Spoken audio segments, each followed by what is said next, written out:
por Monseñor José Julio Martínez. El drama de Jesús, parte tercera, la consumación, capítulo quinto, el miércoles santo. El miércoles, Jesús toma la ofensiva. Estaba en el templo enseñando a muchísima gente que se había reunido para oírlo, cuando ve que vienen también los fariseos. Jesús aprovecha estos momentos para humillar más a sus enemigos, no por venganza, sino por justicia y por amor al pueblo. Quiere prevenirlo de la influencia peligrosa de aquellos hipócritas. Él mismo dijo un día: «Al que escandaliza a uno de los que creen en mí, más le valiera que lo arrojaran a lo profundo del mar con una piedra de molino atada al cuello». Pues ¿qué merecerán los que van a escandalizar y van a hacer pecar a todo el pueblo de Dios y van a matar al ungido de Dios? Jesús los tiene delante. Durante 3 años se han obstinado en arrebatarle el amor del pueblo a aquel a quien Él viene a salvar. Si exponía las leyes de justicia y caridad, lo acusaban de despreciar la ley de Moisés. Si curaba a los enfermos, lo acusaban de violar el sábado o tener pacto con el demonio. Si recibía a los pobres y a los pecadores, lo acusaban de tener trato con los enemigos de Dios. Si les probaba claramente ser el Hijo de Dios, lo acusaban de blasfemo y pretendían apedrearlo. Jesús los tiene delante. Los ve encubrir los vicios más repugnantes bajo una máscara de piedad y austeridad, para ganarse el favor del pueblo y arrastrarlo a donde quieran, como dueños y señores absolutos. Jesús los tiene delante y con su vista iluminada por claridades eternas penetra en las negruras de sus almas. Y penetra en el porvenir y ve que en el rodar de los siglos una legión de fariseos hipócritas y saduceos carnales y herodianos aduladores y sacerdotes apóstatas y falsos doctores y redentores ambiciosos y hermanos traidores se alzarán contra su iglesia y oprimirán a las almas. Esas almas por las cuales Él mismo dará pasado mañana su sangre y su vida, ahogado por una amargura amarguísima. Y ve que la legión de los perversos conseguirá arrastrar millones de almas a la perdición. ¡Ay, que el corazón de Jesús no se puede contener, y el dolor y la santa indignación salen a sus labios en un formidable discurso que los deja marcados como con hierro candente hasta el fin de los siglos! El tono penetrante de la voz, la mirada encendida, el gesto, la actitud, todas las cualidades más eximias están aquí al servicio del gran orador de la verdad eterna. En la cátedra de Moisés se sientan y leen los escribas y fariseos: «Haced, pues, y guardad todas las cosas que os digan, pero no hagáis conforme a sus obras, porque dicen y no hacen.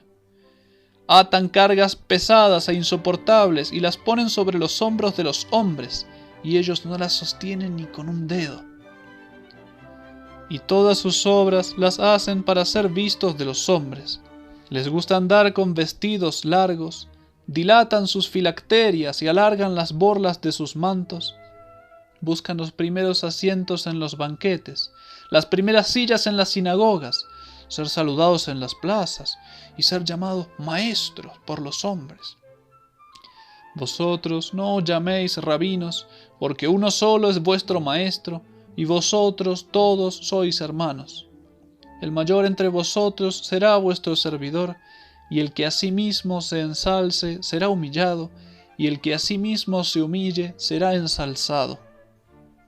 Puesto este exordio enérgico y solemne, y cuando tal vez la plebe creía que ya no tenía más que decir a los fariseos, y estos reconocían en sus corazones llenos de encono las palabras de su más implacable censor, el maestro lanzó cara a cara contra ellos la más terrible imprecación que se ha dicho jamás sobre la tierra, y fue nada menos que la verdad encarnada. Ay de vosotros, escribas y fariseos hipócritas, que cerráis el reino de los cielos ante los hombres, porque ni entráis vosotros ni dejáis entrar a los que vienen. Ay de vosotros, escribas y fariseos hipócritas, que devoráis las casas de las viudas con pretexto de orar largamente. Por eso recibiréis mayor condenación. Ay de vosotros, escribas y fariseos hipócritas, que recorréis mar y tierra por hacer un prosélito, y cuando está hecho, lo hacéis 2 veces más hijo del infierno que lo que sois vosotros. Ay de vosotros, guías ciegos, que decís: el que jure por el templo nada debe, pero el que jure por el oro del templo queda obligado. Necios y ciegos, ¿qué es más, el oro o el templo que santifica el oro? Y decís también: el que jure por el altar nada debe, pero el que jure sobre la ofrenda que está en él queda obligado. Ciegos, ¿qué vale más, la ofrenda o el altar que santifica la ofrenda? Luego, el que jura por el altar, jura por él y por todo lo que está sobre él, y el que jura por el templo, jura por él y por quien habita en él, y el que jura por el cielo, jura por el trono de Dios y por el que está sentado en él. Ay de vosotros, escribas y fariseos hipócritas, que pagáis diezmos hasta de la menta y del anís y del comino, y habéis dejado lo más importante de la ley, el juicio, la misericordia y la fidelidad. Esto debías hacer, sin dejar aquello. Guías ciegos, que coláis el mosquito y os tragáis un camello. Ay de vosotros, escribas y fariseos hipócritas, que limpiáis lo exterior de la taza y del plato, y por dentro lo tenéis lleno de rapiña y de inmundicia. Fariseo ciego, limpia primero lo que está dentro de la copa y del plato, para que también lo exterior se limpie. Ay de vosotros, escribas y fariseos hipócritas, que sois como sepulcros blanqueados, que de fuera parecen espléndidos y por dentro están llenos de huesos de muerto y de toda inmundicia. Lo mismo vosotros, por fuera parecéis como justos ante los hombres, mas por dentro estáis llenos de hipocresía e iniquidad. Ay de vosotros, escribas y fariseos hipócritas, que edificáis los sepulcros de los profetas y adornáis los monumentos de los justos, y decís: si nosotros hubiéramos vivido en los tiempos de nuestros padres, no hubiéramos sido cómplices como ellos en la sangre de los profetas. Vosotros mismos os confesáis así como hijos de los homicidas de los profetas. Y ahora, vosotros, colmad la medida de vuestros padres, matadme a mí también. Serpientes, hijos de víboras, ¿cómo escaparéis de la sentencia del infierno? Así pues, yo os voy a enviar profetas, y sabios, y doctores, y vosotros a unos mataréis y crucificaréis, y a otros azotaréis en vuestras sinagogas, y los perseguiréis de pueblo en pueblo, para que así venga sobre vosotros toda la sangre inocente derramada sobre la tierra, desde la sangre de Abel el justo, hasta la de Zacarías, hijo de Baraquías, a quien matasteis entre el santuario y el altar. En verdad os digo que todo esto caerá sobre la presente generación. Y como ni en medio de esta represión ardiente quiere contener el Maestro las efusiones de misericordia que brotan de su corazón hacia los mismos cuya ingratitud le martiriza, se le escapa una queja, que es una pregunta y es un aviso de ternura inefable. Jerusalén, Jerusalén, que matas a los profetas y apedreas a los enviados que vienen a ti. ¿Cuántas veces he querido recoger a tus hijos, como la gallina recoge a sus polluelos bajo sus alas, y tú no has querido? Ahora va a quedar desierta vuestra casa, porque yo os digo que ya no me veréis más, hasta que digáis: bendito el que viene en nombre del Señor. Con estas palabras, profetiza el Señor la conversión del pueblo judío, que se dará cerca del final de los tiempos.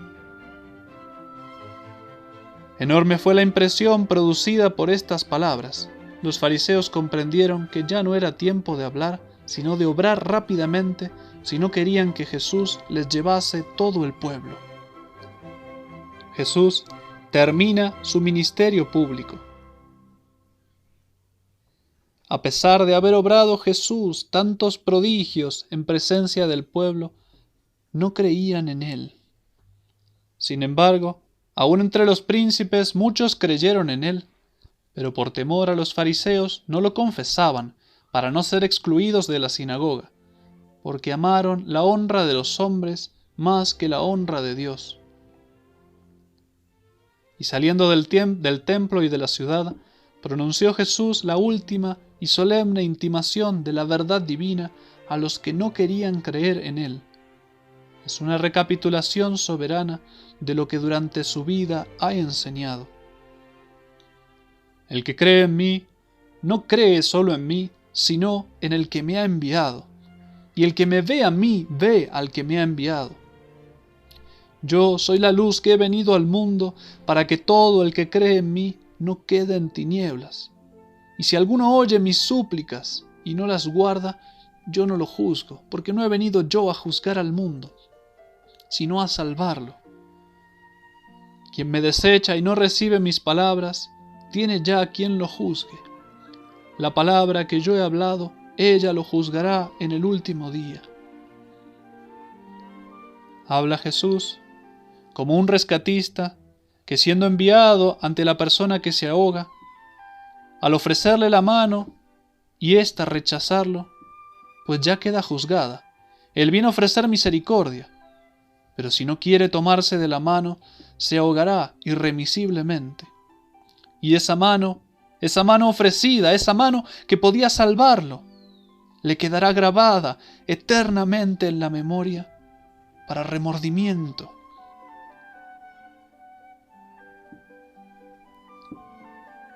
El sol del miércoles se aleja y sus últimos rayos iluminan vivamente las grandes planchas de mármol y de oro que cubrían los muros y las torres del templo, dándole un aspecto hermoso y deslumbrador. Aquel templo era la casa del Dios verdadero, era la gloria de Israel, la admiración de los extranjeros y era la esperanza de los buenos judíos.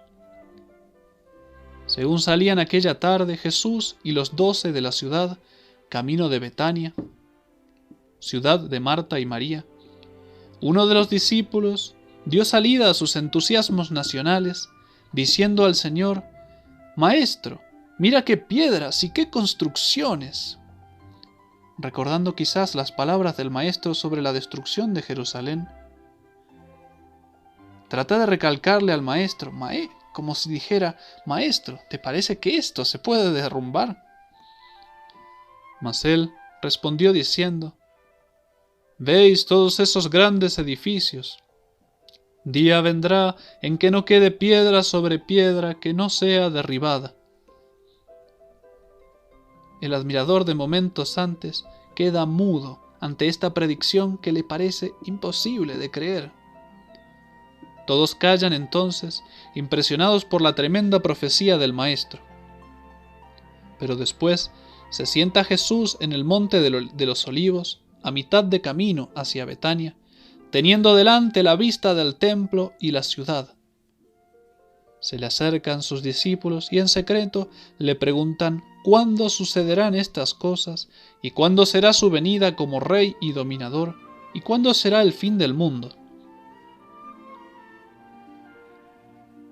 Tengas en cuenta que se le preguntan dos cosas distintas y el Maestro responderá en un solo sermón.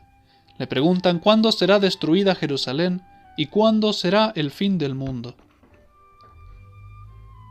A estas preguntas responde Jesús con el discurso de las cosas últimas, que es como un segundo sermón de la montaña, menos leído y más olvidado que el primero. Cuando veáis cercada de soldados a Jerusalén, entonces sabed que está cerca su devastación. Los que estén en Judea, huyan a los montes, y los que estén en la ciudad, váyanse, y los que estén en el campo, no entren a la ciudad. ¡Ay de las mujeres que estén encinta o criando en aquellos días! porque ha de haber gran angustia e ira para este pueblo. Unos caerán al filo de la espada, otros serán llevados cautivos a todas las naciones de la tierra, y Jerusalén será pisoteada por los paganos. Espantosa profecía que, como vimos, se cumplió al pie de la letra. En el invierno del año 67 después de Cristo, penetró en Palestina el formidable ejército de Vespasiano. El año 70, cuando Jerusalén rebosaba de gente que había acudido a la Pascua, quedó la ciudad santa sitiada por el ejército romano.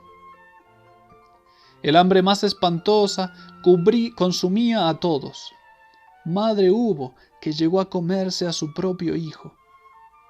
Divisiones sangrientas asolaban por dentro a los judíos. Los celotas, los nacionalistas judíos, invadieron el templo y dice Josefo, el historiador judío elegido por la providencia para contar, sin darse siquiera él cuenta, el cumplimiento de esta profecía de Jesús. Dice él, todo el templo en su exterior estaba inundado de sangre, y cuando se hizo de día, se encontraron 8.500 varones degollados. Y cuando estos desórdenes y tumultos sucedían, todavía era tiempo de huir. Los cristianos de Jerusalén recordaron el aviso del Maestro y huyeron de la ciudad. Ninguno de ellos pereció en la destrucción de Jerusalén. Los judíos que perecieron al filo de la espada, ¿quién los puede contar? De 1.100.000 muertos habla Josefo. Los cautivos fueron 97.000, cogidos durante la guerra. Toda la raza judía fue llevada y dispersada por las naciones, para que en la serie de siglos presencien por toda la tierra el reinado del que ellos no quisieron por rey. Jesús les describe después las señales que precederán a su segunda venida. El sol se oscurecerá, la luna perderá su luz, las estrellas del firmamento se conmoverán. En la tierra estarán las gentes en angustias, asustadas por el ruido del mar con sus olas. Los hombres han de estar secos de espanto y recelosos por lo que va a sufrir el universo. Entonces aparecerá en el cielo la señal del Hijo del Hombre. Entonces todas las razas darán lamentos y verán al Hijo del Hombre viniendo sobre las nubes del cielo con gran poder y majestad. Él enviará a sus ángeles con trompetas de gran sonido y reunirá a los escogidos desde los 4 puntos cardinales, desde un extremo de la tierra hasta el otro extremo. Cuando empiecen a realizarse estas cosas, vosotros levantad los ojos al cielo, levantad vuestras cabezas, porque se acerca vuestra redención. Palabra de divino consuelo para aquellos mismos discípulos a quienes ha descubierto poco antes la suerte que les aguarda. Os perseguirán y os entregarán en los concilios y en las cárceles, y seréis azotados en las sinagogas y llevados ante los presidentes y los reyes por mi causa, para que seáis testigos ante ellos. Seréis entregados aún por vuestros padres y hermanos y parientes y amigos, y matarán a algunos de vosotros. El que persevere hasta el fin, ese será salvo. Y añade el Señor, para que nadie pueda dudar de la realidad de sus promesas: el cielo y la tierra pasarán, pero mis palabras no, esas no pasarán. Tened por cierto que si el amo de la casa supiese a qué hora había de venir el ladrón, estaría velando y no dejaría que le horadase en su casa. Por eso vosotros estad también sobre aviso, porque el Hijo del Hombre vendrá a la hora en que menos penséis. No sea que se cargue vuestro corazón con la glotonería y la embriaguez y los afanes de la vida, y que os sorprenda de improviso aquel día, porque arrebatará como un lazo a todos los que habitan sobre la faz de la tierra. Los que a vosotros digo, A todos lo digo. Velad, pues, orando en todo tiempo, para que podáis libraros de todo eso que va a venir y seáis dignos de ser presentados ante el Hijo del Hombre.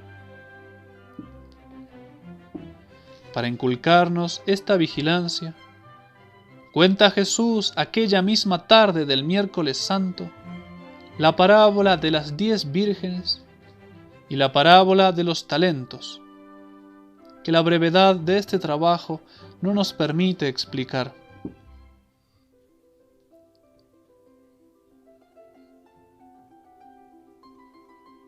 Al final de los tiempos, se abrirá el drama de aquel día tremendo, cuyos actores seremos todos los hombres que hemos nacido desde Adán hasta el último. Continuó diciendo nuestro Señor: cuando venga el Hijo del Hombre en su gloria, y con él todos los ángeles, entonces se sentará en el trono de su majestad, y se congregarán ante él todas las naciones, y apartará a unos de otros, como el pastor separa a las ovejas de los cabritos, y pondrá a las ovejas a su derecha y a los cabritos a su izquierda. Entonces dirá el rey a los de su derecha: venid, benditos de mi Padre, a poseer el reino preparado para vosotros desde la fundación del mundo. Porque tuve hambre y me disteis de comer, tuve sed y me disteis de beber. Fui peregrino y me diste posada, desnudo y me vestisteis, enfermo y me visitasteis, estaba en la cárcel y me vinisteis a ver. ¿Cuándo, Señor, te vimos hambriento y te alimentamos, o sediento y te dimos de beber? El rey les responderá: en verdad os digo que cuando lo hicisteis con uno de estos mis hermanitos pequeños, lo hiciste conmigo. Y entonces dirá también a los de la izquierda: apartaos de mí, malditos, al fuego eterno, preparado para el diablo y sus ángeles. Porque tuve hambre y no me disteis de comer, tuve sed y no me disteis de beber, fui peregrino y no me recogisteis, estuve desnudo y no me vestisteis, enfermo y en la cárcel y no me visitasteis. ¿Cuándo, Señor? ¿Cuándo te vimos hambriento, ni sediento, ni peregrino, ni desnudo o enfermo, ni en la cárcel y no te atendimos? En verdad os digo, cuando no lo hicisteis con uno de estos pequeños, no lo hicisteis tampoco conmigo. Y marcharán estos al suplicio eterno, y los justos a la vida eterna. Que vengan los protestantes, los evangélicos, a decirnos que la fe sola alcanza para salvarse, cuando Cristo reclama el cumplimiento de las obras de misericordia y está dispuesto a condenar a aquel que no las cumpla. Y notemos que los condenados lo reconocen por Señor. Señor, ¿cuándo te vimos hambriento? Señor. Porque no todo el que dice Señor, Señor, entrará en el reino de los cielos, sino aquel que cumpla la voluntad de mi Padre. Lo que pasa es que los evangelistas, los protestantes, los que se llaman cristianos, no conocen el Evangelio, o predican otro evangelio, recortado de todo lo que no les gusta. En aquel día, el juez premiará toda obra buena y castigará toda obra mala.